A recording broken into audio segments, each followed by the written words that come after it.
ഈ സ്ഥലം കണ്ടിട്ട് ഏതെങ്കിലും സിനിമ ഓർമ്മ വരുന്നുണ്ടോ? എല്ലാവർക്കും ഓർമ്മ വരും. വെറുതെ ഒരു കൗതുകത്തിനെടുത്ത് ഒരു റീലാണ്. നമ്മുടെ നീലാകാശം പച്ചക്കടൽ ചുവന്ന ഭൂമി സിനിമയിൽ പിന്നെ ദുൽഖർ സൽമാൻ്റെ എൻട്രി നമ്മുടെ ഈ റൂട്ടിലൂടെയാണ്. ആ റൂട്ടാണ് ഈ കാണുന്നത്. എല്ലാവർക്കും ഒരുവിധം അറിയാവുന്ന സംഭവമാണ്. നമ്മൾ കണ്ട സമയത്ത് ഒരു കൗതുകത്തിനെടുത്തതേ ഉള്ളൂ.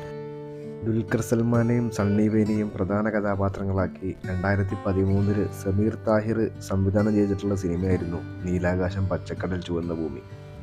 അന്നത്തെ കാലത്തൊരു ട്രെൻഡ് സെറ്റർ മൂവി തന്നെയായിരുന്നു അത്.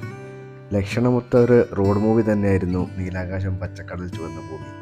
കാശി സുനിയെയും കൂട്ടി അസിയെ തേടി കേരളത്തിൽ നിന്ന് നാഗാലാൻഡിലേക്ക് നടത്തുന്ന അതിസാഹസികമായിട്ടുള്ള യാത്രയായിരുന്നു ആ സിനിമ ചർച്ച ചെയ്തിട്ടുള്ളത്. വയനാട്ടിലെ ചെമ്പ്രമലയിലേക്ക് പോകുന്ന റൂട്ടിൽ വെച്ചാണ് ഈ ഇൻട്രോ ഷൂട്ട് ചെയ്തത്. ആ സ്ഥലമാണ് നിങ്ങളിപ്പോൾ കാണുന്നത്.